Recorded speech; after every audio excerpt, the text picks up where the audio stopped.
redemption previously of Team Arrow. So now for the moment at least, let's get on back to the draft, as we do have a couple of picks that are going to be taken out here. Winter Wyvern was the first phase ban, as well as the Slardar, Io, and the Doom.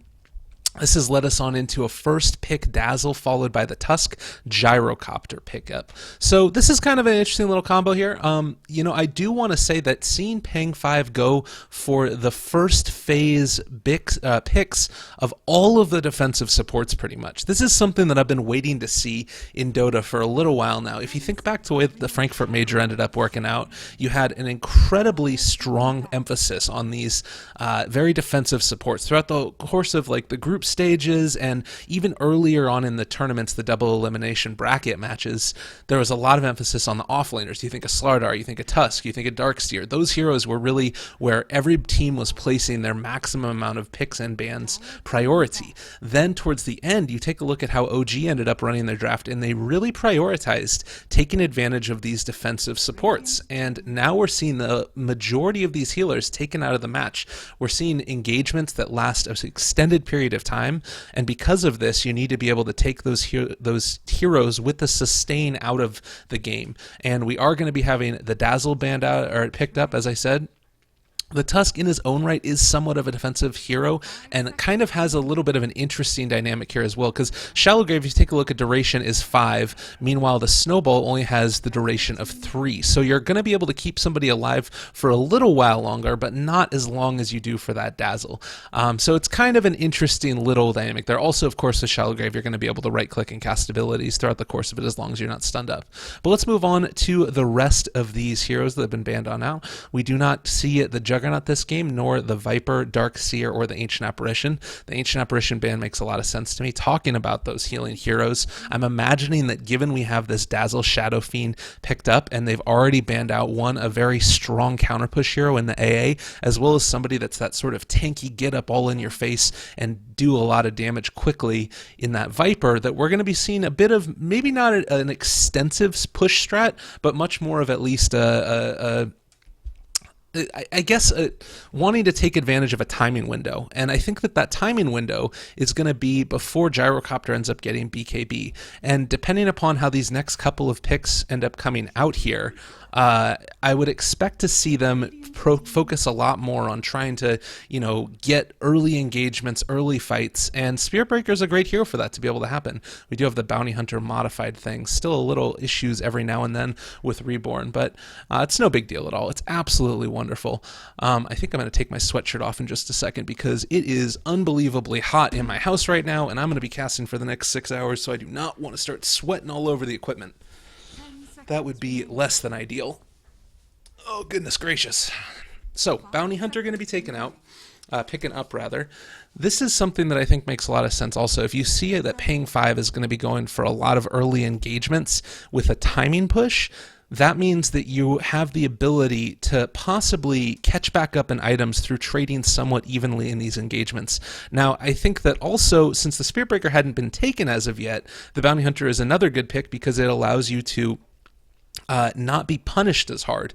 Like Shadow Fiend, while he does give a lot of pressure once he ends up getting that first item or two, he isn't necessarily going to be that lane dominating hero that you would see if you ended up having something like a Queen of Pain, and then you have to run somewhat of a defensive, possibly dual mid combo there, and that leaves your Bounty Hunter a little bit more exposed. And also, the Bounty Hunter, he has this sort of weird timing where he can be really strong in lane, but it needs to be in combination with another lane that's already relatively robust.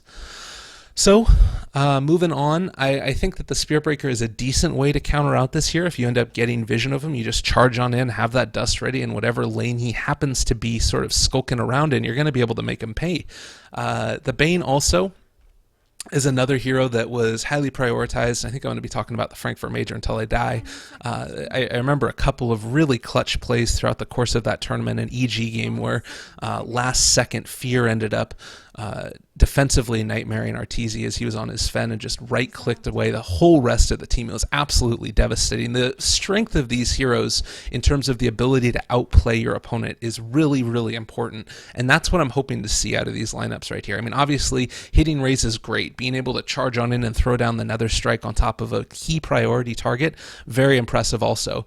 But I think that what is more important in these engagements is the ability to dodge away, sort of bait out key spells, maybe the Requiem when it wouldn't be the best time in the world, maybe baiting on out that call down before it's going to be able to hit onto 3 or 4 heroes. All of those moments are really the defining moments of these games, because we've seen much more of the emphasis on the fighting early engagement lineups, and actually going to be seeing a Queen of Pain picked up. I'm assuming that this is now going to be a Queen of Pain. I wouldn't hate this as a Queen of Pain offlane. It's a little bit more greedy, but I think that it could work. And if they do end up banning out the Huskar, and we're also going to be banning out the TA. No big question there at all. If you've got a Huskar, or excuse me, a Dazzle, you want to make sure that you end up getting out of the way of a, Dazzle being able to shallow grave somebody. So I don't know. I think that it makes a lot of sense. Oh my God, I just looked over chat. I need to get rid of that. That's going to be a problem. Anyways, Wind Ranger is going to be the last hero picked on up. No problem at all there. Is going to be a great hero for being able to, get that lockdown that you need on this Queen of Pain. Also a strong laning hero against the Shadow Fiend. And if you do have the Bane up in the face of him there, maybe we end up seeing a dual mid at the early stages, and then you roam on in, get a couple of right clicks, walk away. Maybe at the later stages, once this Bounty Hunter has gone for a Courier Snipe, he can roam back in a second time with the Bane, and they end up getting a kill on that Shadow Fiend if Dazzle isn't nearby. But the thing that I mentioned about the Queen of Pain there in the offlane, if you run the Spirit Breaker there for maybe just getting him level 2, and then you charge off somewhere else, then you end up maybe even pulling for the Queen of Pain lane. It would probably make sense. If this is going to be a Queen of Pain offlane, which isn't something that we've seen all that often, although it is Southeast Asian Dota, you never know what you're going to end up running into. I don't expect the Spirit Breaker to be there. I wouldn't hate it, but I don't expect it. I would expect him to be up in the top lane pulling while the Dazzle is trying to stack on up in the jungle for the Shadow Fiend. Instead, I would imagine right now that you're going to need, unless you really heavily commit to that push, and then you end up running the Queen of Pain in the safe lane with the Spirit Breaker off lane, unless you really are running for that push, we're going to be looking for another safe lane hero here. And banning out the Huskar seems to have caused a little bit of problems, and they are going to be going for a very interesting draft. Now, they run a Nyx Assassin as the last pick. Very, very interesting. Well, I'll get right on into this in just a second or two, but let me switch on over the overlay, make sure that everything is hunky-dory and fantabulous for all you fine folks out there as we move on into the in-game everything. It's going good, going good. So Nyx Assassin last pick. This is against 2 intelligence heroes. One of the most important parts of this Nyx Assassin, I think, oftentimes is going to be him having that the mana burn ability to take that away from these heroes. It's a pretty decent nuke if you're able to sort of combo it in, because you deal as much damage as mana you burn off, and then it's by an increment of how much intelligence your hero ends up having.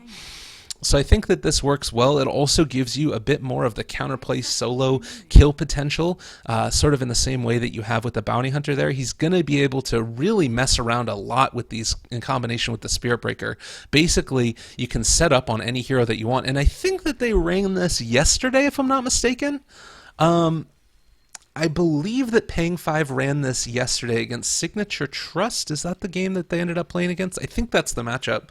And they ran it to absolute perfection. And probably what we're going to be seeing now out of them is that they're going to go on up into this top lane with the Spirit Breaker, Queen of Pain, and then the Dazzle probably sitting mid a little bit more to contest against that Bane who's going to be in the mid lane. And then, he runs on up to the hard camp to be able to stack it on up for them. And then you have, at the same time, the Bane stacking for probably the Gyrocopter. And then eventually Spirit Breaker is going to make his rotation after he pulls enough times and gets enough levels to potentially try and make something happen against this Wind Ranger. It's going to be a tough ask. It's going to be really, really hard for them to find any type of kill. Now, the other way that they could run it is that if you end up just trying to charge in on top of the Tusk with a Queen of Pain there on top of him, because that's going to be a lot of damage also, and it's definitely something that you're going to need to be aware of.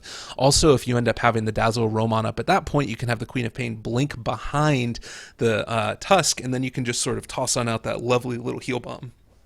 On the side of Execration, of course, the other thing that you need to keep in mind is the Bounty Hunter and where he ends up going. I think the most vulnerable lane at this point is probably going to be that Shadow Fiend in the mid lane, and I would expect to see Dazzle hanging out there pretty often. Probably the biggest possibility for a kill, unless there are misplays, I would imagine is going to be... Honestly, it might even be on the Gyrocopter. I think that if you roam on in the Spirit Breaker with the Nyx Assassin, Gyrocopter is very killable, more so than the Windrunner. The only way that you would end up getting a kill on the Windrunner is by being able to lay down several raises on top of the a charge. So it's kind of a big ask. Anyways, let's see how this ends up looking. As we're getting on into it, it's still a long time before the game is actually going to start. Hopefully we get a Bounty Hunter on back in here in just a couple of minutes, as we have a couple thanks going out. But we'll do a quick little introduction for the players while we wait. We're going to have here on the side, I can't see their names here, this is not going to work. On the side of Pang5, Bun is going to be playing the Spirit Breaker. We do have Sugar Bear on that Queen of Pain in the safe lane. NG going to be, is going to be on the Nyx Assassin. Worst player in Milky Way is going to be the Shadow Fiend. We got Sakura on the Dazzle, and that's going to do it for their side. Of course, several of these players do tag themselves up as alternative names. Unfortunately, of course, I think that, you know, if they're going to want to call themselves these names, then that's what I'm going to call them. I'm going to respect the players' wishes.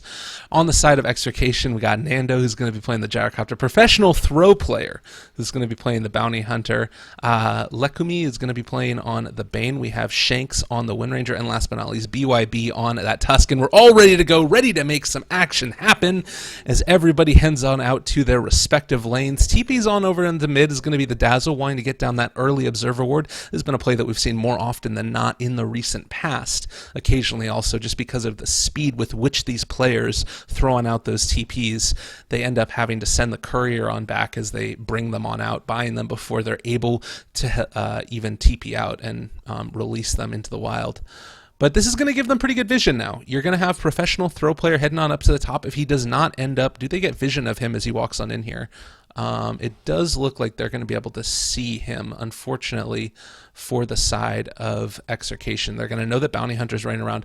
Oh, are they going to pop the dust for this? Oh, they're thinking about it. They do have a sentry ward. They have dust on the Spirit Breaker. If they get any inclination that this hero is going to run around at all, they can definitely find him out. Now he's going to move off this way. Does have a ward that he's going to be able to drop down. If he blocks off this camp, this would be kind of a cool little prospect. And they are going to be backing on out. Oh my goodness, I'm so sorry, ladies and gentlemen. Oh goodness, I was just pontificating about things that was going on over there. We end up seeing First Blood go the side of Execration. Oh, I am the worst caster in the world. And now we have a fight down here on the bottom. They're going to jump on in. Can they find anybody? Charge forward onto this Tusk. They're going to be able to get the charge off. Maybe a little bit of body blocks abound as the Queen of Pain ends up getting run over. Oh, BYB, you are in so much trouble. Dives beneath several of these towers. Do they find the kill? Oh, they don't get him. The Tusk just walks away. And Bounty Hunter, meanwhile, is going to be able to get the top rune. We have Windranger getting the bottom rune. Oh no, the side of Pang5 just got played right there. They get First Blood, they get both bounty runes, and they end up committing a sentry for this mess. Oh, this has been very frustrating. Sorry again that I ended up missing that First Blood down there by the bottom tier 1 tower.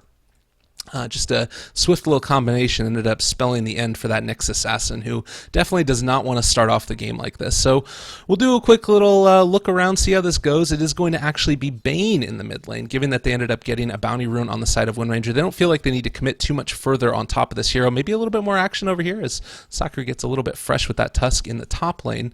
Looking like they're going to rotate out somebody else in. The Shackle is going to be nice. Worst player in the Milky Way is getting run on down a little bit. Now we're going to need to get lucky on the uphill hits, but not going to be able to make that happen as more action abound across all of these lanes. Last hits denies. Currently, the Queen of Pain is leading the way up in this top lane here.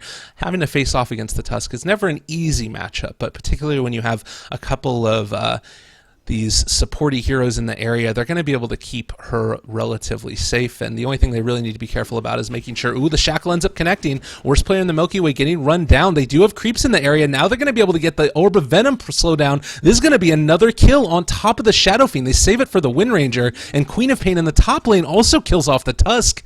Oh man, not the best, but Execration, I think that they live with that one. That was the thing that I was wondering about. He was sitting up here in the top lane very close to the rest of these creeps. You take a look at his levels currently. He is still stuck at level 1, so desperately wants to be able to get a little bit more of that experience, but not going to be able to happen at this point in time. Meanwhile, because you ended up seeing no pulls on the side of Execration as of yet, the Nyx Assassin's been able to get a decent amount, working his way towards level 3, ends up hitting an Impale, and now is going to run on over towards this bottom rune and should be able to get it no problem. There's a little bit of a damage down on top of him and didn't quite feel comfortable heading on over there to the rune, considering we did still have the Bane missing from the map. So more things going on as we head up on here. We are going to see the rotation in the Bounty Hunter moving on over, and he's going to try and soak up a couple more levels. Has been able to get level 2 because of that early point in that kill. We do have maybe a little bit more damage over here to the side. Nice job changing plays. They get a nice little kit on top of this Bounty Hunter. That's going to make sure that the creep wave does not connect their pulse. Snowball in on top of the Dazzle. He might be in a little bit of troubles. Charge forward, though. They're going to be able to turn this one back around. They commit the dust, and now Professional Throw player throwing his life away. He's going to die up there top. And worst player in the Milky Way, which is actually, I just realized, spelled way as in like the stuff that you get from cheese, is going to run out of there. We end up seeing a nice little thing. This is the nice part about the Nyx Assassin, is that with the Spike Carapace, if you end up committing the Rocket Barrage onto him, he should be able to get away from there no problem. TP on in here mid is going to be able to fill back up the bottle of Shanks, and he's just off on his merry way, continuing to last hit here. And as far as last hits denies go in this mid lane, it has been 10-2 versus the 12-3 of the Shadow Fiend. So getting a little bit better of it, despite the fact that he's died once. The big difference, of course, is that net worth-wise, Wind Ranger is up on top, and looks like they're not going to be able to get this any courier snipe or anything else. He's actually going to get spotted out here. They did see that courier bringing something on in, so should know that there's a problem, and yeah, Shadow Fiend just backs on out there, not wanting to get caught out at all. TP's on in again. Do they have enough to be able to find this? They did actually de-ward the sentry ward in the mid lane also. So Professional Throw player, realizing the inherent danger of a situation, drops on that sentry, but they don't realize that this ward is up here on the high ground. They had heroes up there very quickly and didn't expect that to happen. So this is something that you might end up seeing change in the next time. If we do have something like Pang5 watching this game, or somebody from rather Execration watching this game, they might end up letting them know, hey, you know what, they end up dropping that ward there early. This could be a bit of a problem. Sacker getting run down a little bit. Needs to get out of there quickly, though, because the Spirit Breaker charge is coming in. They do still have vision of him. Do they commit the dust at this point in time? They are going to have it up, and that's going to be enough to maybe get this kill. Can they slow him down anymore? No Orb of Venom up on this Spirit Breaker, and they're going to toss on out the power shot. This is getting a little bit dicey now on their side. Professional Throw player maybe baiting it a little bit deeper onto Bun, but no, he ends up getting the kill. Very nicely played there, and should just be able to make his way out of here. They toss on out another power shot. That connects onto the Dazzle, dropping a little bit lower, but I don't think that they're going to be able to find him unless he gets really lucky. Oh man, is this going to be the dream? Are they going to be able to make it happen? Looking for the power shot again? No, okay, they're not going to go for it. Okay, no, it's just to the mid lane. I thought that he was going to be going for the Dazzle, but not realizing that that was going to be able to happen. We do have a Nightmare up, just getting fogged a little bit. They end up getting it off. This could be a problem. He does not have Spike Carapace for another 10 seconds. There's going to be the Shuriken Toss. One more right click, and they finish off the Nyx Assassin. Well done there. 3-3 is the score. In terms of the jump forward here, we are going to see Sugarberry jumping on top of the Nyx, or the Tusk. I don't think that they find that kill. Wind run forward. He does have a power shot in another couple of seconds. Grave can't come out. That's going to keep him alive, and now Shanks might have overstayed his welcome a little bit. There's going to be the Bounty Hunter. Lays on down the Shuriken Toss. The raise one time to finish him off, and now they're charging on top of Professional Throw player. Do they have any reveal at this point? No dust up on the Spirit Breaker. He's going to be able to walk away from this one. No questions asked. Fight recap right around a 600 gold change at the end of the day. Let's take a look right now at the difference in terms of team net worth. Relatively even after the early lead by Execration, and you can't help but think that this is largely just because of the fact that they ended up having a bit more of an advantage in the CS department somewhat. And now a charge here on top of BYB. Early rotations have been king, and a quick kill, easy as pie for this Queen of Pain. Sugar Bear walks away with a sweet tooth. Very, very happy in that engagement, and 2 kills to the lead go in their favor. The other thing to keep in mind right now, stacks abound in the jungle for the Dire side. They aren't going to be able to get that one, unfortunately, as do have another Bounty Hunter. Oh, actually going to be able to commit the call down here. I ended up hearing it. NJ running away. Oh, nice Impale, keeping him alive a little bit longer. They end up committing the Mango, though, and with the Brain Sap follow-up with a right click from the Gyro, that's going to be enough to get that kill. That's going to be a Nyx Assassin going down, setting up on the mid lane. Do they have a possibility of charging on in here? I mean, they're thinking about it, just at least going to be able to clear on out these stacks. The last one didn't end up stacking, so it is only a 3 at this point, but the Shadow Fiend more than happy to gobble that up. And look at the efficiency right now. You have Spearbreaker that's sitting over in the mid lane and is going to be able to soak on up experience while this is all going on. Just really, really good, efficient use of the map right now. It's likewise worth noting that we're seeing the same thing on the side of the Radiant. I don't know if they should be trying to dive for this right now. It looks like they want to try and set up for a kill, but given that the Shadow Fiend is just 8 in that stack, he's got level 6, 3 points in raise, soon to have 4 points. They're heading up behind him still. Bounty Hunter ends up popping the illusion rune, and now Bun is going to spot it out. Everybody kind of has the full information, I think. The only one that was a little bit of a question mark would have been the Bane that was wrapping around there also.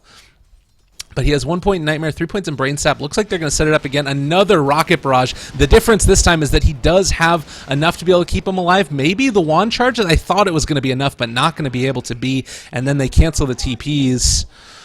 Oh man, this offlane Nyx assassin. The problem, of course, with the Nyx is while he is great to the laning stage, he's a bit more of that greedy pick, and because of that, he can cause some problems. The Rocket Barrage is wonderful. What actually skill build did he go? He actually went for the 1 in Mana Burn as opposed to going for 2 in that Spiked Carapace, which means that his stun duration is going to be that much less. Right now, he would be having 1.8 seconds of stun, as well as obviously the 2.25 reflect damage that ends up coming off the back of it. But that would have probably been enough to keep him alive in that little engagement, but unfortunately not working out.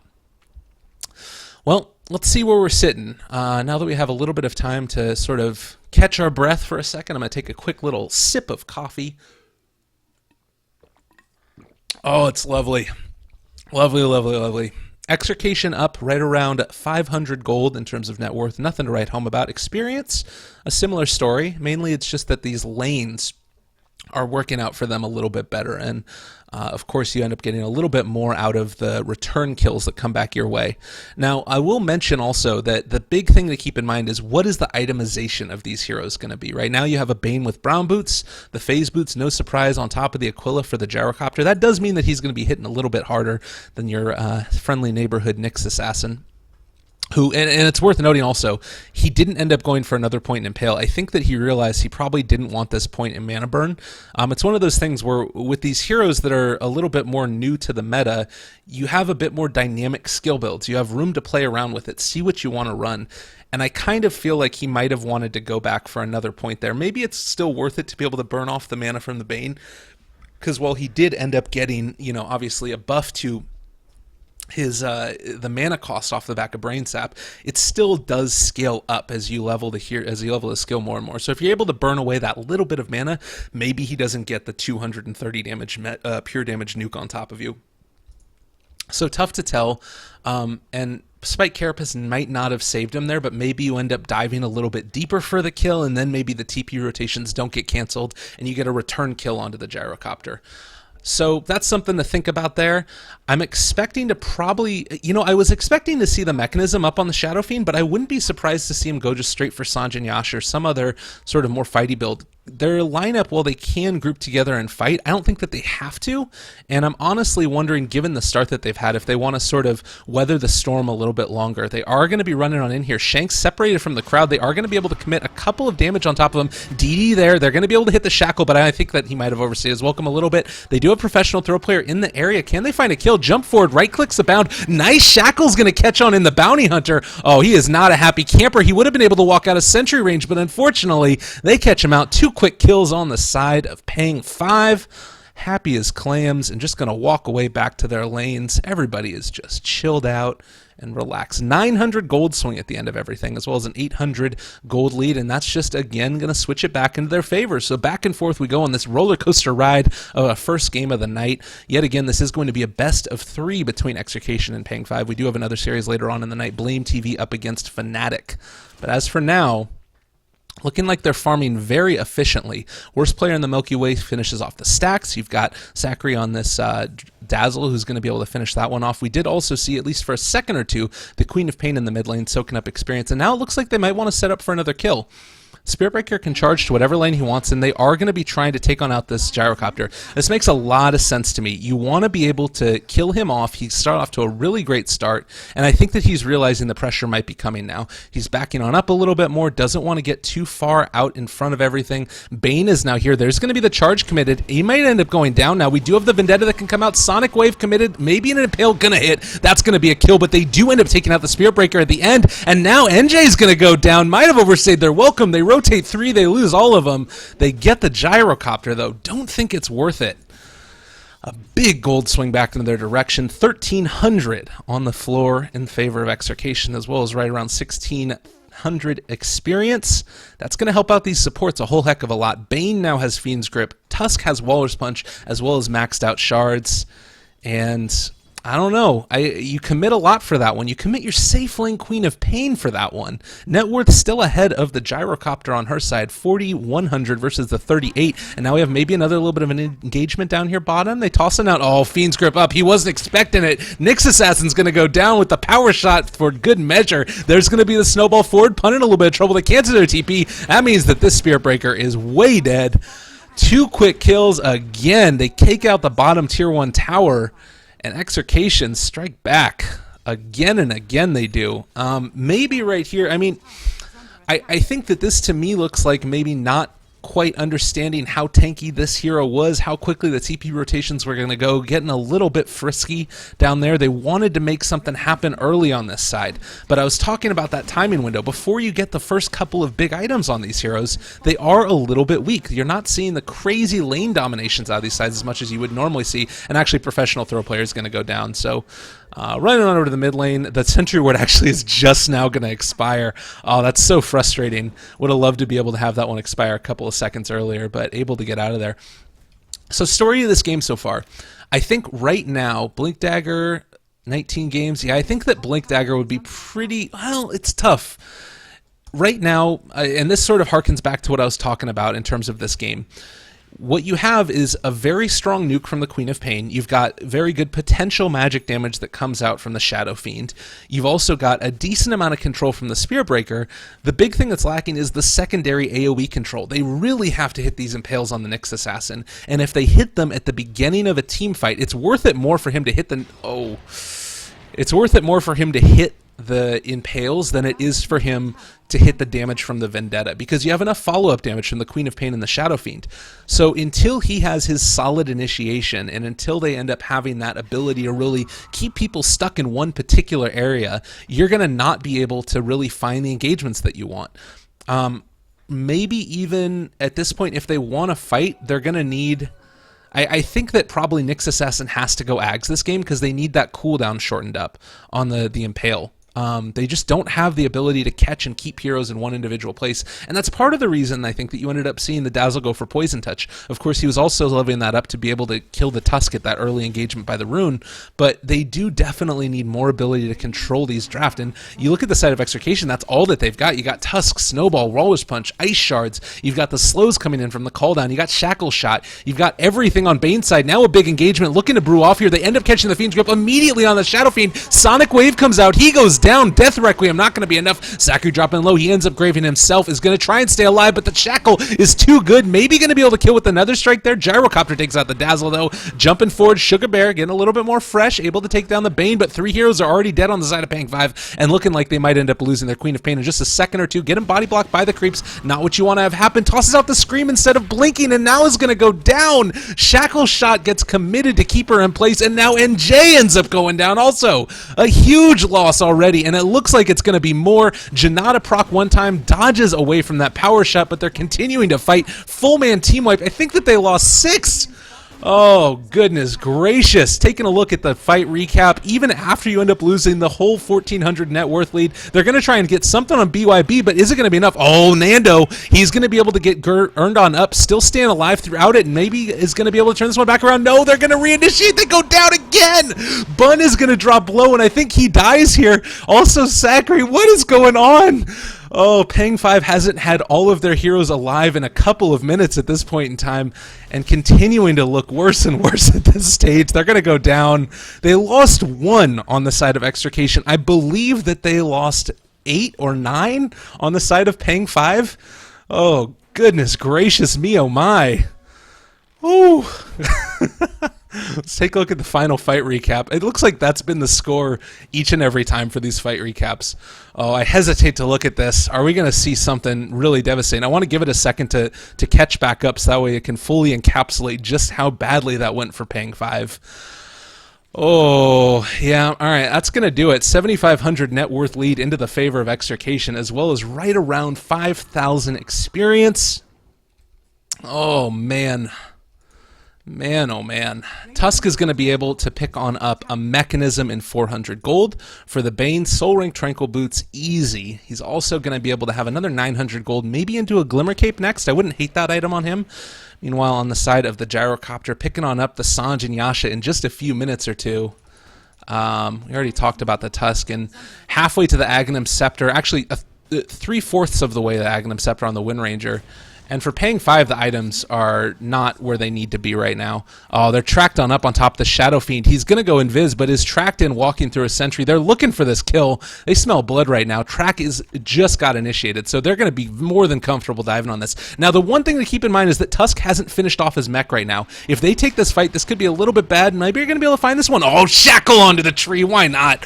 Everything's going right for them. Let's get another track kill. Bane ends up killing off that one. Sakura shows his face. Oh, just barely going to be able to get away from that one, but I think that he still goes down. Didn't get caught by the shards, but the Shuriken does so much damage. Shallow Grave keeping him alive. Vendetta Impale onto 2. Sonic Wave onto 2. Can they kill off any of these heroes? Professional throw player is going to walk away. He's not afraid. Maybe going to be able to get a couple more track kills. Why not? Enfeeble on top of the Shadow Fiend. He's getting a minus amount of damage, and that was going to get shackled up to the creep that just goes down. Worst player in the Milky Way. Are you going to be able to survive this one? Requiem of Souls comes up, but he had 12 souls, I think, and it's just going to get man-fought by the Bane Brain Sap, keeping him alive. Ultra kill for the Bane at 16 minutes into this game. Oh god, what even is this? Dota 2. Taking a look at that fight recap, that's going to be a 900 gold sling. They get the kill on the Bane and the Tusk, which ends up somehow making it worth it for this mid player and the Queen of Pain safe lane. Oh goodness. This is ridiculous right now. This game is just clowny as all heck. We got 12k net worth lead into the favor of Execration, right around 7,500 experience. The Mechanism picked up on the Tusk. The Mana Boots are the item for the Nyx Assassin, and that's it. He's got a bracer. He needs the bracer, though. I think that they've played this incorrectly, which might be a bit of an understatement, but it's just a mentality thing. The individual execution of their spells haven't been off entirely. Like, you ended up missing an Impale here or there, sure. Eul Scepter on Queen of Pain, okay. I'm okay with that. But the bigger problem that they're really having is just the flow of the game and what they're trying to accomplish. They're going into fights that they really don't want to be going into. Like, they want to be able to... Oh my god, and we're going to have this huge stack right now as the Bane's just going to tank it a little bit. Yeah, and he did actually end up going for the Glimmer Cape. I like that pickup a lot. You don't want to be fighting into this lineup before you get your first couple of items. Shadowblade right now, meh. It's not really going to give you the survivability that you need in the fights unless they don't have Dust, but you have a Nyx Assassin on your side, so you're probably going to have Dust. Or at least sentries of some kind. Let's end up seeing if we have that on any of these heroes. Tusk actually doesn't. So they don't have any, but you also, I mean, you have Sentry Wards on the Bounty Hunter and also a track. So you saw him Shadowblade and Wade in that last engagement, but they're able to keep sight on him regardless because of the true sight that you get from track. And looks like they're going to not waste any time, smoke on into Roshan, take this one out, and should be able to get it relatively evenly. 15-minute gold split. Wind Ranger average net worth, yeah, they are not where they need to be. Actually, no, they're exactly where they need to be. What am I talking about? Yeah, they're about 1,000 gold ahead of where they should be, respectively, for each of them. It's ridiculous. Absolutely ridiculous. And no one tier 1 tower taken in the mid lane, so that's relatively okay, but still, it's such a bad situation because now not only are you going to be able to sort of take and win every engagement, but you can go forward with impunity, particularly on the Wind Ranger, because there's no way for them to really be able to punish you at this point. You're just so tanky already because she has her Aghanim Scepter, and on top of that, I mean, 1,500 HP is going to be able to do a lot of damage. Like, one of the problems that you end up seeing oftentimes with Wind Rangers when they get their Aghanim Scepter, resources, that they don't have the damage to back it on up. Because these heroes, I mean, Shadow Fiend just now got treads. He is sitting on 11 armor, which all fine and great, but it's not going to be enough to be able to stand up to this Wind Ranger who's dealing 128 per pop.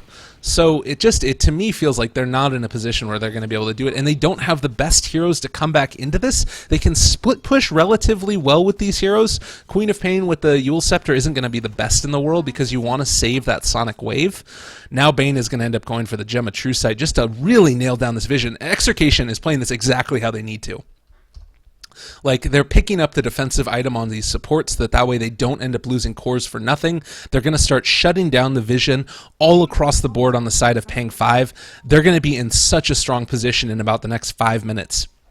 Unless Pang5 try to do something, the smoke on up is going to be about the best that you could hope for. I don't think that was under ward. Yeah, they're not going to know that this is going on. But again, you're smoking on into heroes. Oh, and they're going to be able to find out now. Bun now. He moved out of the trees. They're going to try and see if they can take on out the Tusk, but you're running into a Tusk who has 3 seconds to be able to keep him alive. Now is going to TP out. Oh, I think the smoke brought on him, and now they ping it out. Oh, God. It's so disheartening. Oh, man. 700 gold swing off the back of that kill. Solo on the Tusk with the track gold abound. And now all you can hope to do is trade out a tier 2 tower for a tier 1 tower. Oh, goodness. Well, we'll see how this goes. I still am not sold on the Shadow Fiend sort of Shadow Blade pickup, but I don't think you can blame this on one hero in particular. I really don't. I think that this has just been more of a team mentality mistake than it's been an individual error on anybody's part, because they're all playing at a relatively high level still. It's just that across the board their strategy wasn't where it needed to be. They're going to jump forward. Do they end up spotting out the Bounty Hunter? They don't actually have any vision over here, unfortunately.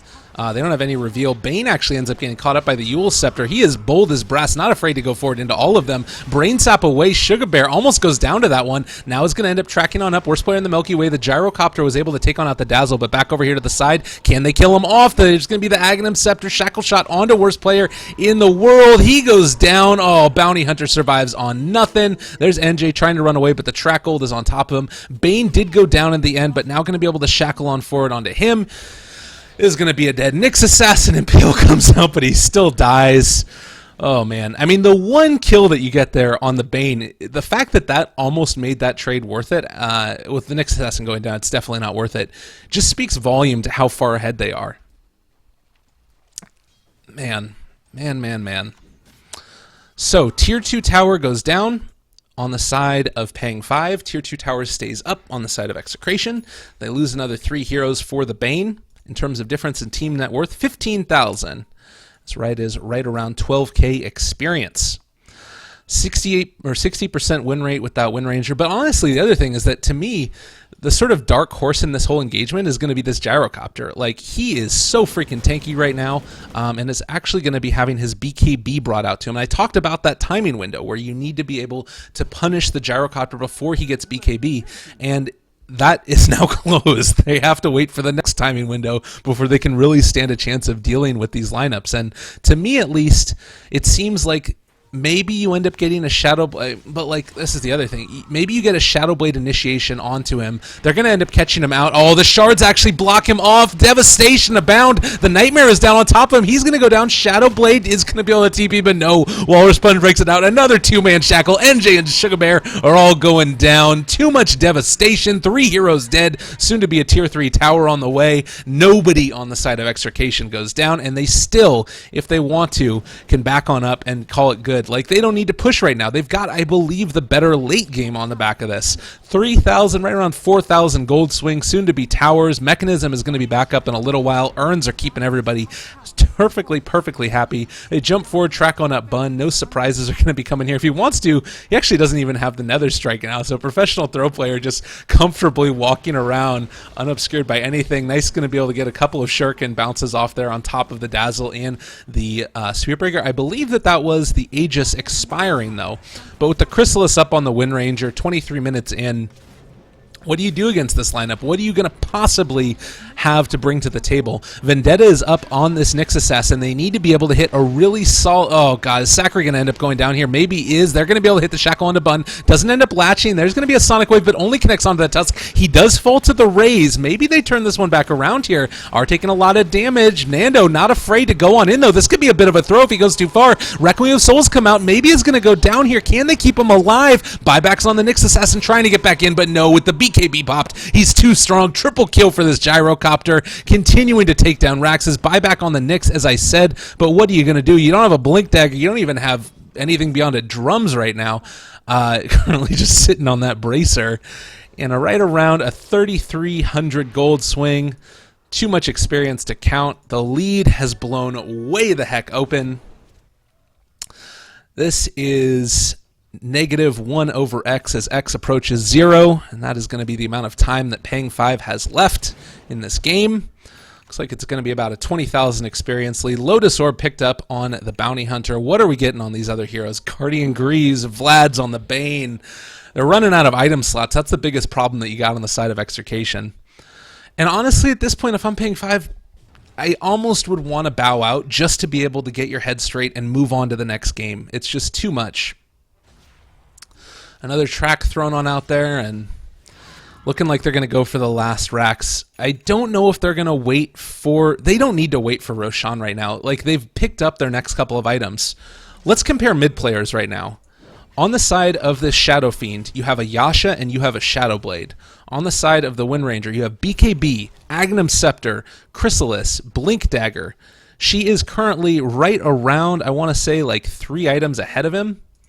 The difference in terms of net worth, he is behind the Bounty Hunter, which isn't a huge surprise, but almost behind the Tusk and the Bane. That's really the bigger one, considering this Bane is currently 8, 3, and 15. 33 to 14 is the kill. Oh, God. Here we go. All right, one last initiation. They smoke on up inside their own base, hoping to catch them off guard, but there's going to be the focus fire on top of the Tier 3 towers. Can they find any form of initiation? They need to get some type of stun out on top of them, but with the gem still up, I believe that they have it somewhere. All right, maybe going to be able to find the kill. There's going to be an impale off on top. No, the snowball keeping him alive. Professional throw player in a little bit of trouble. Gets brought into the snowball now. Going to run away. Sakura, though. They're going to be able to kill off that Queen of Pain. She's going down. Professional throw player, Lotus Orb on top of him. Gyrocopter's going ham. Sakura's going down. Bun is going to try and do his best to kill off Professional throw player, but gets shackled to the trees. The Bounty Hunter lives. Triple kill for this Gyrocopter. Everybody is dead. Snowball for victory, because why not? They are happy. They are very proud. They move on, and I think that this is going to be GG. Are they really not going to call this right now? Oh, goodness gracious. They're a little bit upset about the current situation, and I would be too. When you get rolled over that hard, it is not a pretty picture. 35,000 net worth lead, 2,000 net worth lead. This is it's going to be a good game well played, and moving on to game 2 in just a second or two. Thank you all very much for watching. It was an absolute pleasure casting for you all. Sorry again that I ended up missing that first split at the very beginning, but it does end up happening when you're doing a solo cast. Stick around in just a second for game 2, where we end up seeing potentially the conclusion of Execration against Pang5 if Pang5 don't end up putting on their try-hard hats. See you guys then.